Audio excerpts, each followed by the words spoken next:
The Caliphate, a form of rule in Islam that lasted for almost 13 centuries. From the death of the Prophet Muhammad to the overthrow of the last Ottoman Caliph in 1924. The Arabic term for Caliph is Khalifa, which actually in essence simply means a successor or a deputy. The ruler of the Islamic world would call himself Khalifat Rasulillah, the successor of God's messenger. Through the centuries, the title of Caliph is a term that has been used and at times abused. In June 2014, a militant group calling itself the Islamic State in Iraq and the Levant, or ISIL, declared the establishment of a caliphate, a call rejected by most Muslims around the world.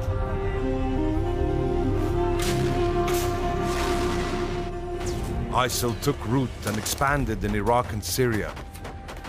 Two countries plunged into violence by the political turmoil and foreign intervention of recent years. The turmoil revived sectarian differences that go back over 10 centuries between Sunni and Shia Muslims.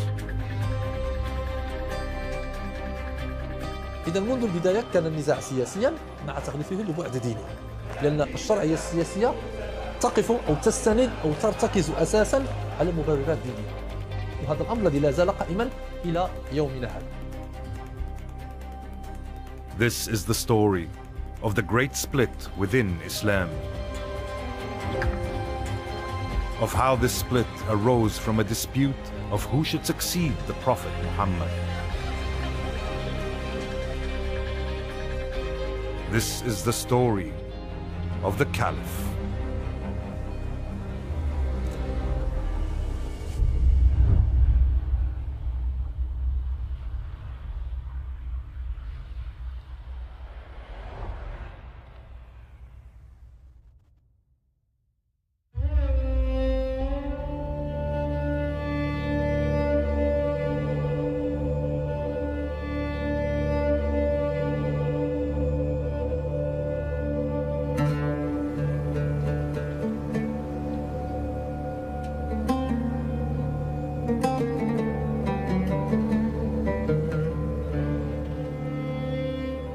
The Bay'a Mosque, outside Mecca in Saudi Arabia.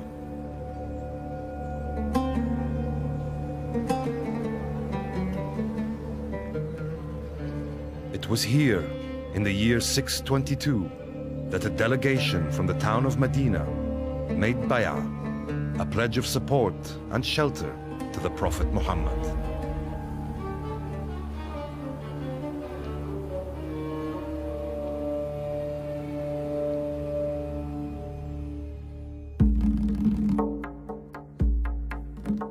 Shortly after, he left Mecca, emigrating to Medina with a group of followers. Over the next 10 years, Muhammad built the first Islamic state.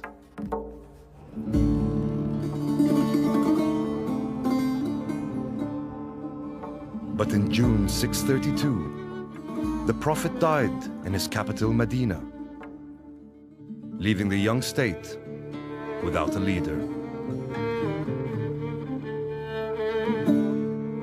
There's a tradition that says that the Muslims on that day were like sheep on a rainy night. They were frightened and huddling together. And it's not clear whether or not the Prophet had made any plans for his succession. Within hours of the Prophet's death, senior figures in the Muslim community came together to choose a successor to the Prophet, a Caliph.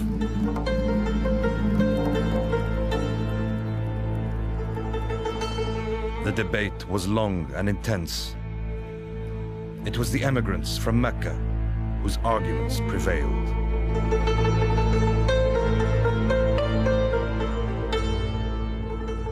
Abu Bakr as-Siddiq was chosen to be the first caliph in Islam. المهاجرون طرحوا عدة مسوغات لتوليهم الأمر بعد الرسول، فيها مسوغات دينية وفيها مسوغات قبلية، لأنهم ادعوا أيضا أنهم أهل الرسول وهم أولى من غيرهم على اعتبار أن هذه الرسالة تركة.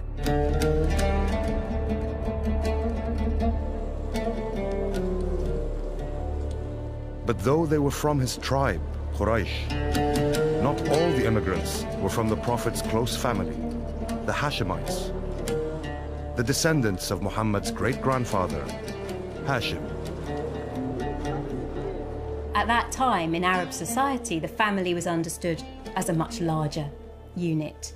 Collateral lines, uncles, brothers, cousins, and so on were all considered to be part of the clan. Senior among the Hashemites was Ali, Muhammad's cousin, husband of his one surviving daughter, Fatima, and father of the Prophet's only living grandsons, Al-Hassan and Al-Hussein. But when the decision to choose the Caliph was taken, Ali was busy elsewhere. At the time of the Prophet's actual death, we know that it was Ali who was in charge of the burial arrangements. Ali, as a dutiful, respectful son-in-law, cousin, was caring for the Prophet's body.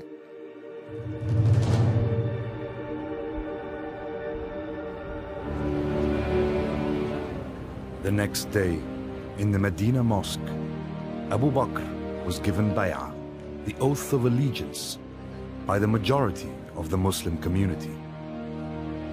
Ali, however, was not one of them. What happened that day would sow the seeds of a political divide that would gradually evolve into a deep religious schism. The division of Islam into Sunni and Shia.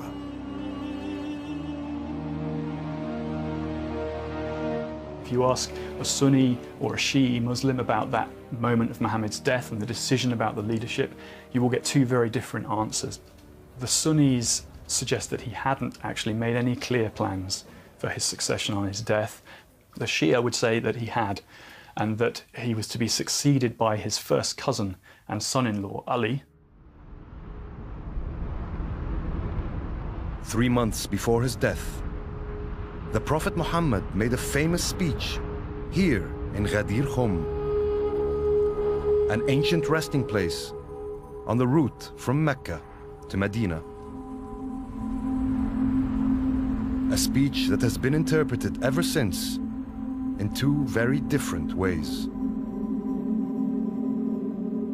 O people, of whomsoever I've been master, Ali here is to be his master.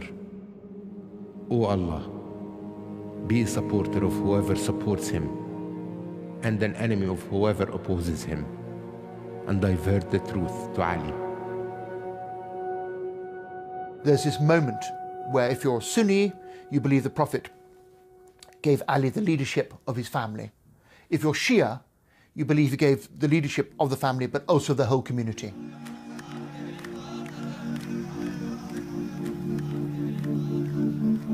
The Prophet's speech is celebrated by Shia to this day.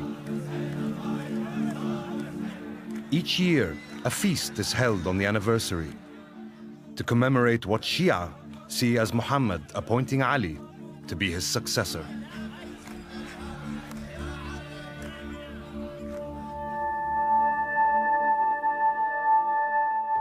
But the mainstream majority, the Sunnis, have no such feast. And no doubts about the legitimacy of Abu Bakr and the caliphs who succeeded him.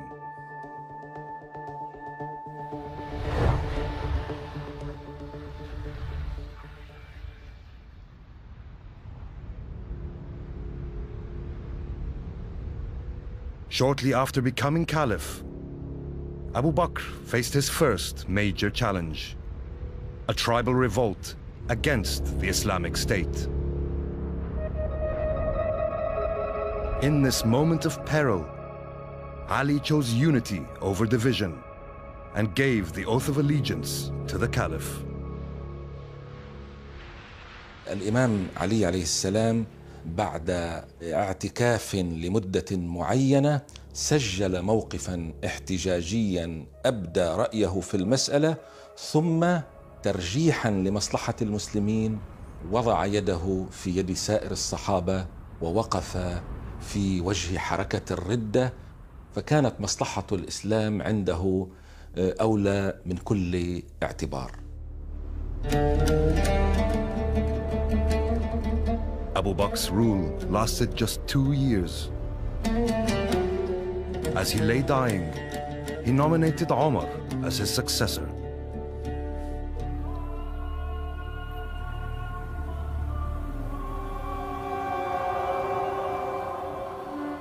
Ten years later, in 644, Omar, the second Caliph, was assassinated, stabbed while leading dawn prayers in Medina. On his deathbed, he dictated how his successor should be chosen.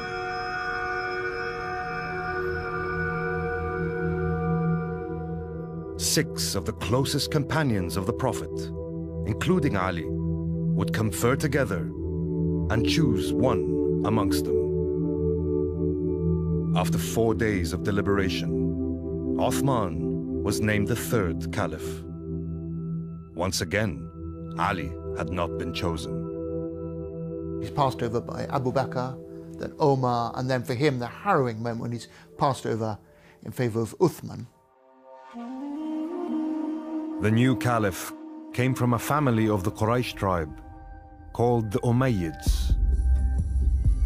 Umayyah, the founder, had always coveted the leadership of Quraysh. Standing in his way was his uncle, Hashim, the patriarch of the Hashemites. This rivalry that would fester through the centuries had its roots in Mecca decades earlier, in the pagan years before the birth of Islam.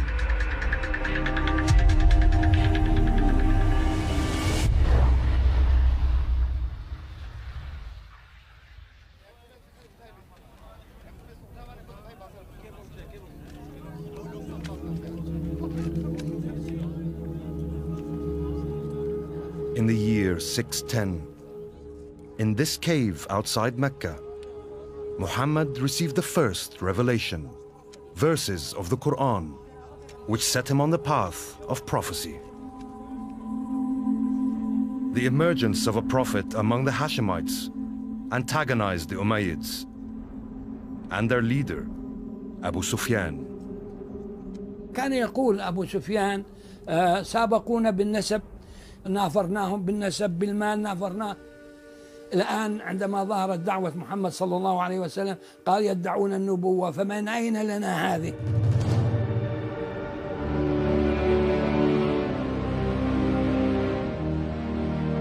For 12 years, the Umayyads led a campaign of persecution against Muhammad and his followers in Mecca.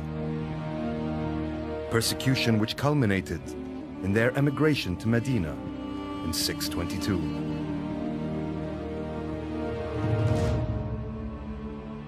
But when the Prophet returned to conquer Mecca, Abu Sufyan realized resistance was futile and joined Islam.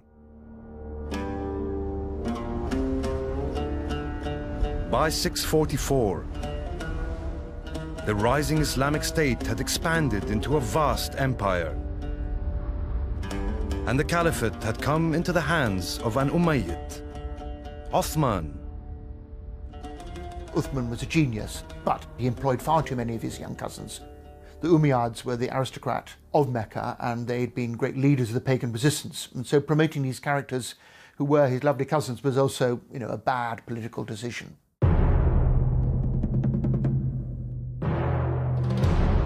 A rebellion erupted against Uthman's alleged nepotism. In 656, and after 12 years as Caliph, he was killed in his house in Medina.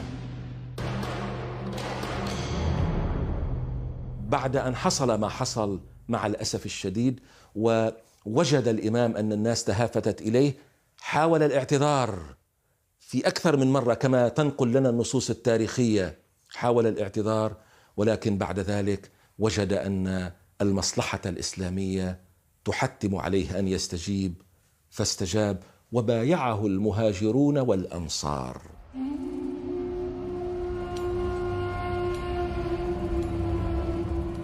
Almost a quarter of a century after the death of the Prophet, a Hashemite, Ali, finally became the fourth Caliph.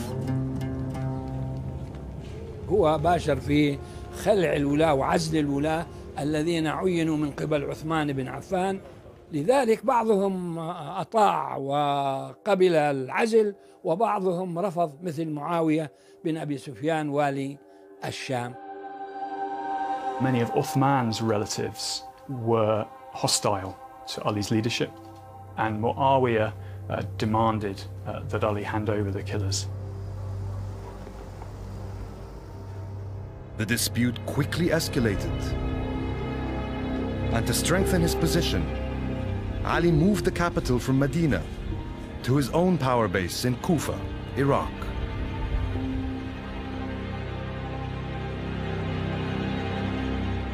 The Islamic State was now divided in two: the east under a Hashemite Caliph, and the west under an Umayyad governor.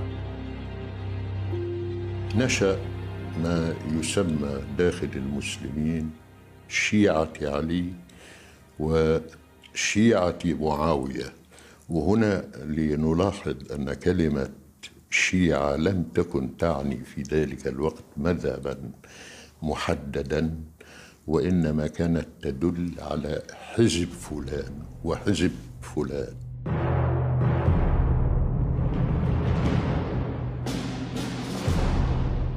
In 657, Ali marched his army into Syria to crush Muawiyah's mutiny.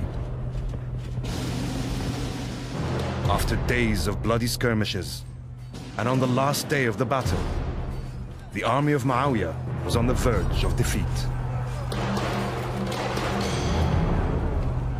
الإمام علي عندما وصل إلى خيمة معاوية، ومعاوية وضع فرية وخدعة ووضع الرماح على القرائين، أي يفصل بين القرآن، لذلك الإمام علي أوقف القتال. الخوارج كانوا من جيش الإمام علي، فهم جاءوا إلى المعلم وقالوا له: وصلنا إلى خيمته، كان باستطاعتنا أن نقضي عليه. قال: والله أعرف، وأعرف أنه خادع، ولكنه حكمني بكتاب الله. ولذلك الخوارج اعتبروا أنه الإمام علي لا يصلح للقيادة، لأنه خضع لمنطق لا يتفق مع منطق القتال، لأن قالوا: لماذا إذن نقاتلهم؟ These dissidents from Ali's army, the Khawarij, fixed on a ruthless way to bring an end to the struggle.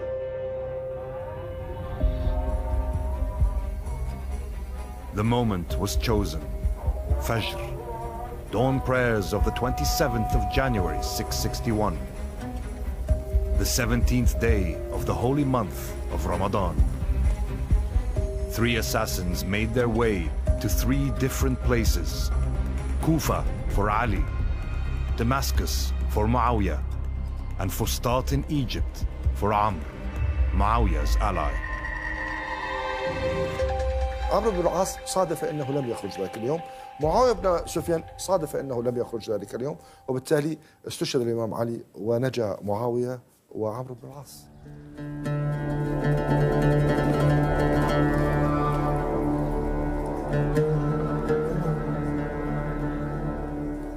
Najaf in Iraq,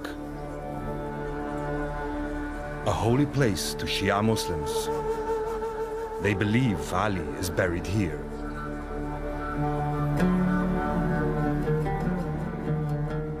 For them, he is more than a caliph. He is an imam,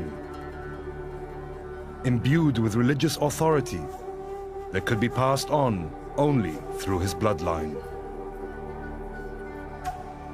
So, on Ali's death, the caliphate passed to his elder son, Al-Hassan.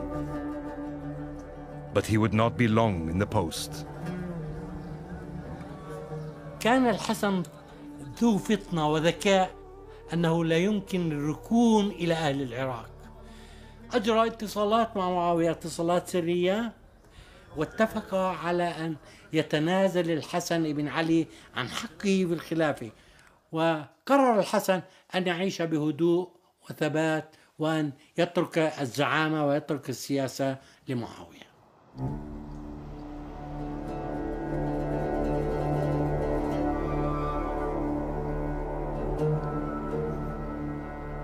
Damascus, 13 centuries ago, the Umayyad capital. Though the caliphate remained in the Quraysh tribe, it had passed from the Hashemites to the Umayyads, and there it would remain for the coming century. The crunch point really comes late in Muawiyah's reign, when he designated his son, Yazid, as his successor. And this was a real touch point for generating controversy and opposition. Yazid's succession on the death of Muawiyah in 680 triggered a series of events that resonate to this day.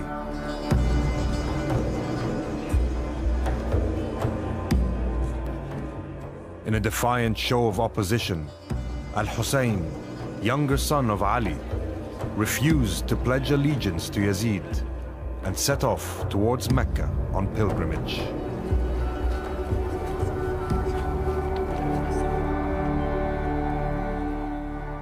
On the way, he began to receive messages asking him to come to Iraq, where his supporters planned to install him as Caliph. He gathered together his family and decided to move to Kufa, his father's former capital.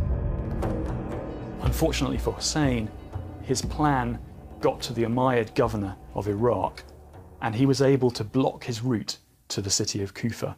And so Hussein was trapped without substantial military support at a place called Karbala.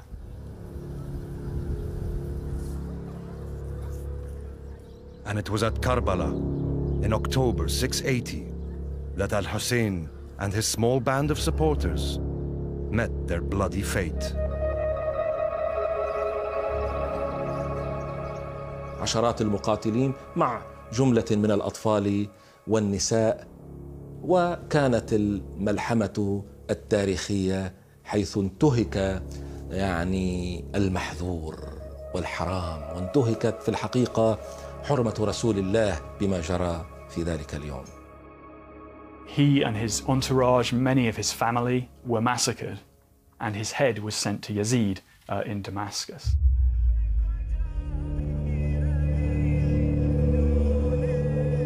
Each year, on the anniversary of the Battle of Karbala, Shia around the world mark the event in public displays of penitence, extending sometimes even to ritual self-punishment, to atone for their forebears' failure to support Al-Hussein. It's really seen as the great tragedy of Islam from the Shi'i perspective. This is the great disaster, is that the Prophet's family didn't get to take the caliphate and to lead the Muslims.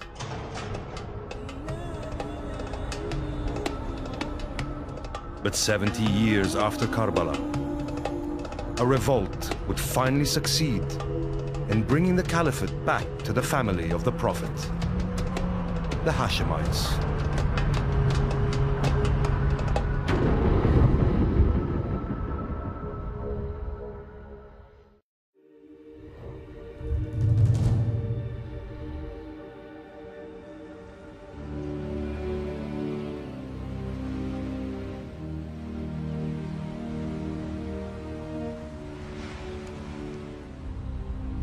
Al-Humayma, southern Jordan.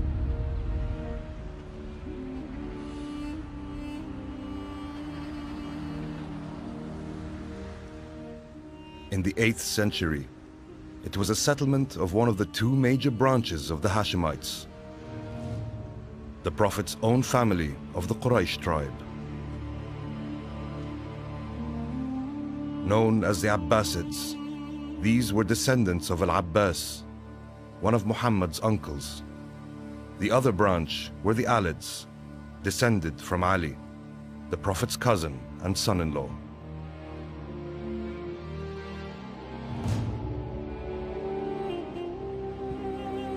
In 716, Abdullah, one of the Alids, arrived in Al-Humayma with a strange story. أحد أحفاد علي بن أبي طالب مر على الخليفة الأموي سليمان بن عبد الملك فقدم له الهدايا، وفي عودته إلى المدينة المنورة شعر بألم ومرض، فقال له من معه سممك سليمان.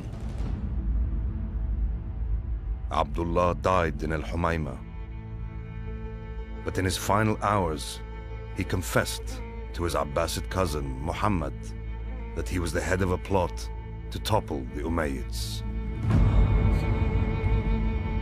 أعطاه أسماء الدعاة والتنظيم الحزبي الذي يعمل له، وهكذا انتقلت قيادة التنظيم من الهاشميين الذين ينتسبون لعلي بن أبي طالب إلى العباسيين. هم لم يعلنوا بأننا نريد الخلافة لنا، وإنما للرضا من آل محمد. كان شعارهم في البداية للرضا من آل محمد. Over the next 30 years, this message persuaded many Alid Shias to join the Abbasid cause. In 746, this secret movement turned into full-blown revolution in the eastern part of the Islamic Empire, in what is today the Shia state of Iran. It's very, very hard to say whether the Abbasids used the Alids. They certainly wanted to accrue as wide a support base as they possibly could.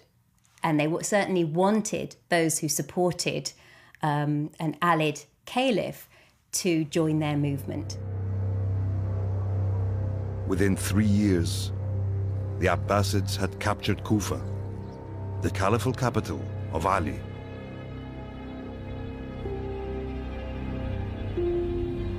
It was in this mosque that the name and identity of the Caliph-in-waiting were finally revealed. They proclaimed a man as Caliph called Abu al-Abbas as-Safah, and he was a descendant of one of the Prophet Muhammad's uncles, and he based his claim to the caliphate on that kinship with the Prophet Muhammad. In 750, the Abbasids entered Damascus, capital of the mighty Umayyad state, the largest empire yet known. But in the years to come, they would struggle to maintain the unity of the vast state they now controlled.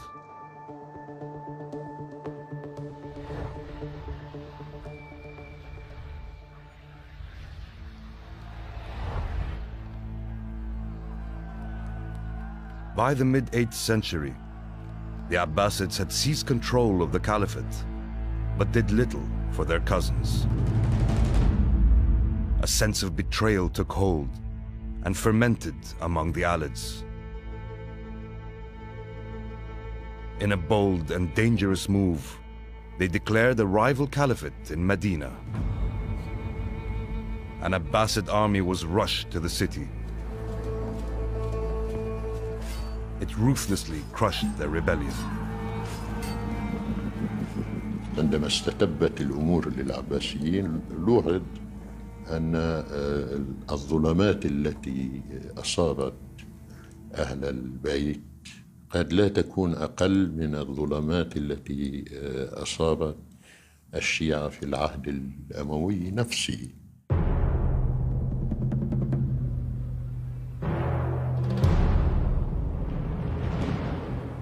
The Sunni Abbasids consolidated their dominance of the center of the state from their newly built capital, Baghdad.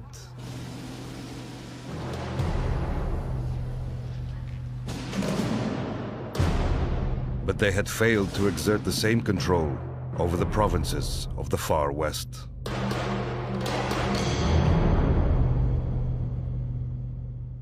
In 756, an Umayyad fugitive prince called Abd al-Rahman reached Andalusia.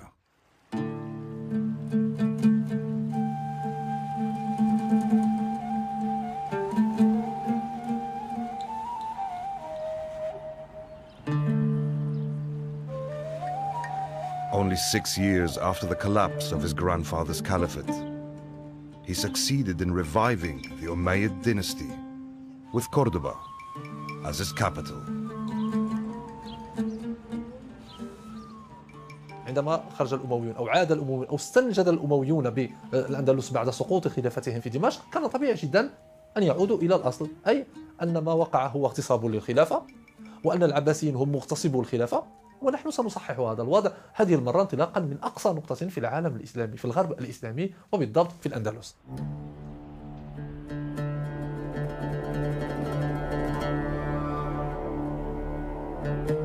The Umayyad Emirate in Andalusia was the first to break from the Caliphate. But it would not be the last.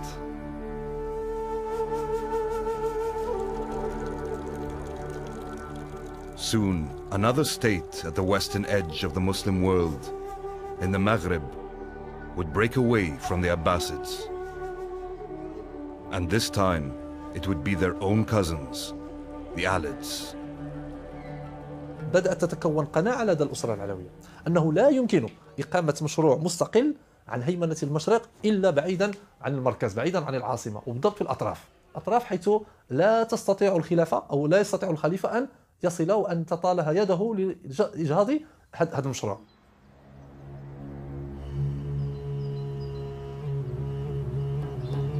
In 788, Idris, an Alid fugitive, arrived here in the Moroccan city of Moulay Idris Zerhoun, a city that now carries his name. Recognizing him as a descendant of the Prophet, local Berber tribes were quick to offer him their oath of allegiance as ruler of the region. And so was born the Idrisid Emirate, the first independent Alid state. إدريس حمل مشروع دولة يمكن أن تضاهي أو توازي أو تنافس سلطة المشرق، سلطة الخلافة في المشرق. وهذا هو ما يفسر كيف أن الخلافة العباسية شعرت بقلق شديد عندما علمت بأمر بروز دولة علوية في أقصى نقطة من العالم الإسلامي آنذاك، اللي هي بلاد المغرب. But with the new and expanding state, just 3 years old, Idris died.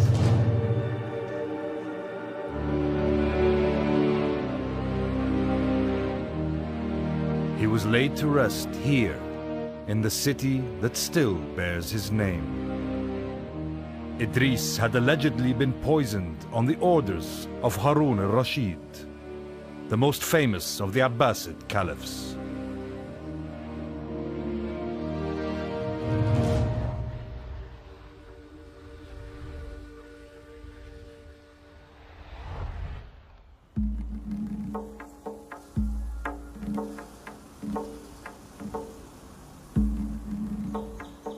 The statue of Shahrayar and Shahrazad in Baghdad.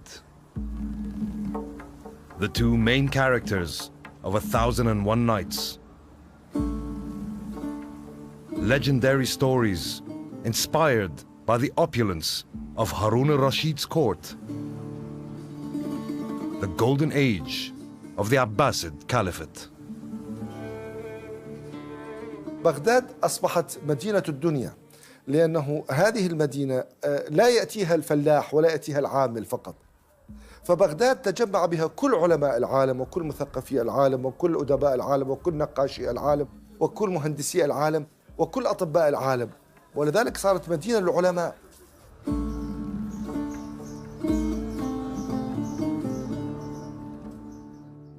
Under al-Rashid, scholars began the great task of transcribing and translating the cultural and scientific works of former civilizations. Encouraged and supported by the Abbasid caliphs, Muslims began adding their own scholarship to this stock of human knowledge, laying the groundwork for Europe's Renaissance in centuries to come. Ibn Sina, or the West knows as Avicenna, had written not only philosophical texts, but also a very important treatise on medicine. It was translated into Latin, became the standard textbook for European medical schools for centuries. But the golden age of the Abbasids was destined to be short-lived. In 836, the 8th Abbasid Caliph, Al-Mu'tasim, moved his capital here, to Samarra in Iraq.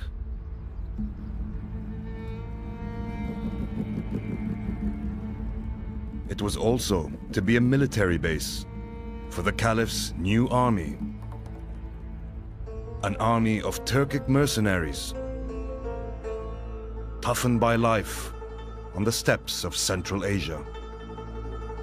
An army that would soon erode the power of the Caliphs. بدأ العنصر العربي يبتعد شيئا فشيئا عن مصائر الأمور في الدولة العباسية، حيث أكثر المعتصم من الأتراك وأصبح هم أصحاب النفوذ الحقيقي. In 847, here in Samarra, Turkic army commanders installed Al-Mutawakkil as the 10th Abbasid Caliph.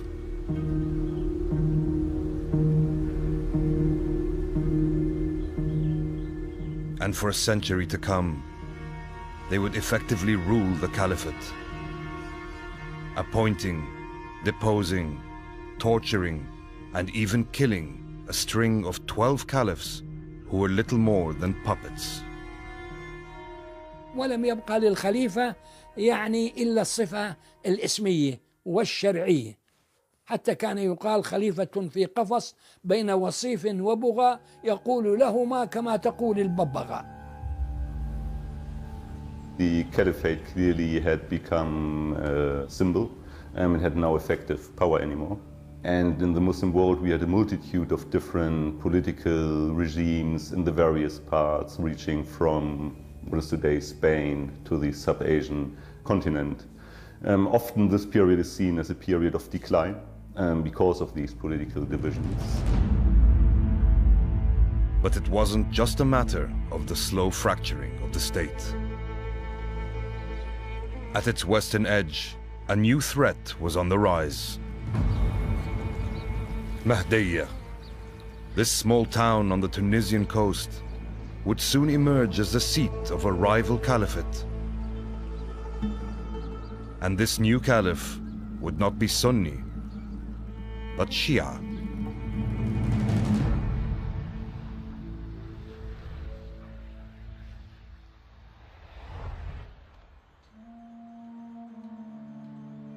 Iran, heartland of Shia Islam in the modern world.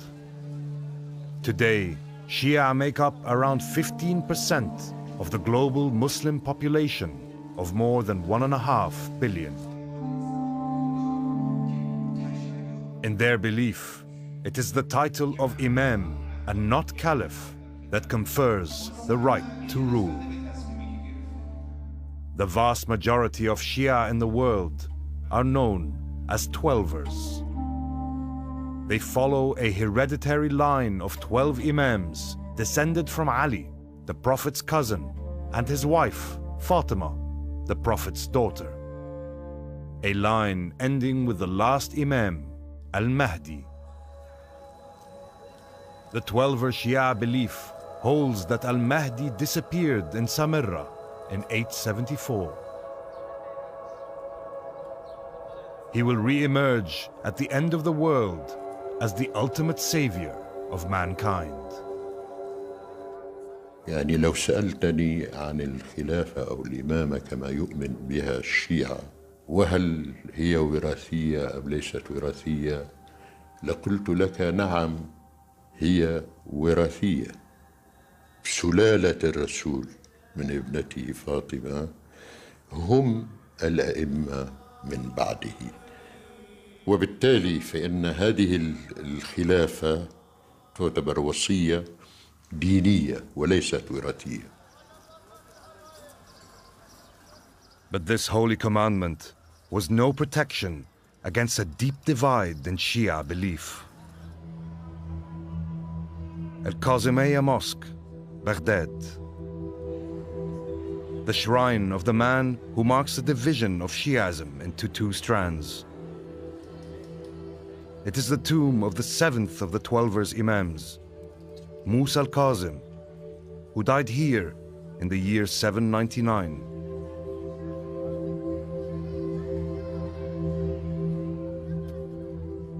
Others, however, dispute his status. They consider the real 7th Imam to be his brother, Ismail. They came to be known as Ismaili Shia. The 12 Shiites were traditionally not interested or did not strive to take political power because they believed that they were waiting for the return of the Mahdi, so that at that point the righteous regime would be installed and anything in between would basically be a heresy to rule in these lands. But for the Ismaili Shia, there was to be no waiting for the return of the Mahdi. By the late 9th century, their preaching had taken root among the Berber tribes in North Africa. A new movement was on the rise, with its roots firmly in the Shia tradition. لم يقع الإعلان من أول على أنها هي حركة تريد إقامة خلافة، لا، كان أهم شعار هو العدل بين كل المسلمين، النصر للمستضعفين.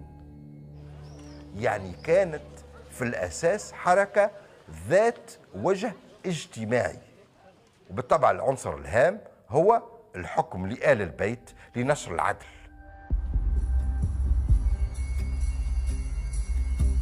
In the year 909, in Kairouan, Tunisia, Ubaydullah, a man claimed to be a descendant of Ismail, was declared the Caliph of the first ever Shia Caliphate. It would be known as the Fatimid, after Fatima, daughter of the Prophet Muhammad, an ancestor of all the Imams. The concept of the Ismaili Caliphate is completely different from the Abbasid Caliphate because of the claim to divine inspiration and divine guidance which the Fatimids put forward. They certainly developed an institution which was theoretically completely different from the Abbasid. The Fatimids now began to expand their state westwards into the Maghreb. But this would lead to a clash with another major Muslim power. And soon, the Islamic world would find itself in a surreal position.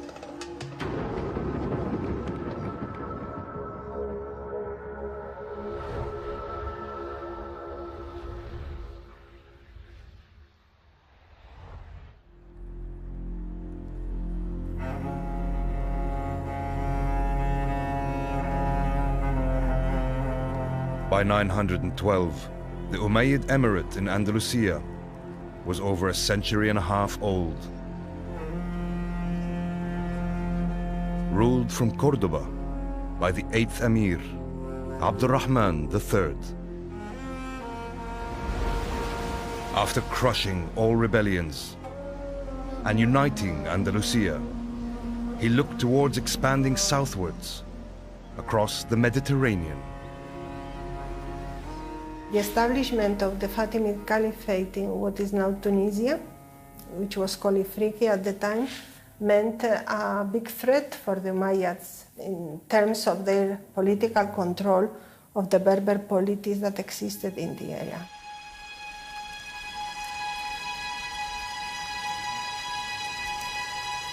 To strengthen his position, in 929, Abdurrahman declared the Andalusian Emirate an independent Umayyad Caliphate.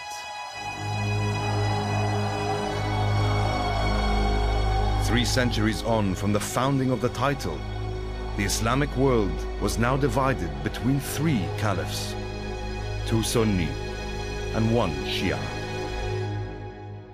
The ultimate result of that really was a decline in the value put on the notion of the caliphate itself. So it leads to huge rifts, politically speaking, within the community, as well as the religious differences that these different caliphates signal.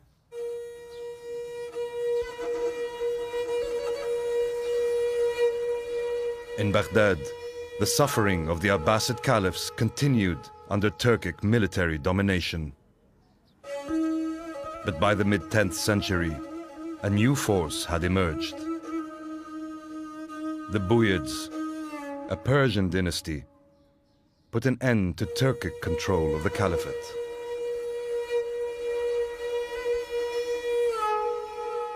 تولى بنو بويه وهم شيعة، ومع ذلك أبقوا الخليفة السني في بغداد. ليش؟ لأنه قالوا إذا ولينا واحد شيعي معناه إذا أمر الجند بقتلنا يقتلونه، ومن الأفضل أن نبقي على هذا السني، فإن أمرنا جندنا بقتله فيقتلوه. Worse still was to come for the Abbasids. In 969, a Fatimid army captured Egypt. 3 years later, the 4th Fatimid Caliph, Al-Mu'izz, abandoned his capital, Mahdiya in Tunisia, and headed east. For the next 2 centuries, the newly built city of Cairo would serve as the seat of the Shia Caliphate. The Fatimids considered their caliphate universal, so ideally they wanted to expand their power from their original base in North Africa back into Egypt, on into Syria, and ultimately to encompass the whole Islamic world. They weren't able to achieve that, and what instead happened in the 10th century was the Islamic world became divided between a number of different caliphates.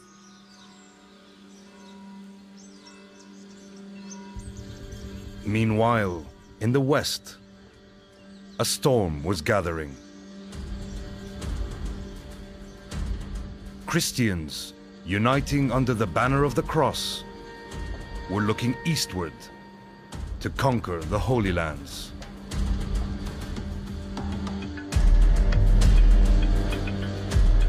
The approaching struggle could not have come at a worse time for a divided Muslim world. And for the caliphs who were at their weakest point as they turned to face the Crusades.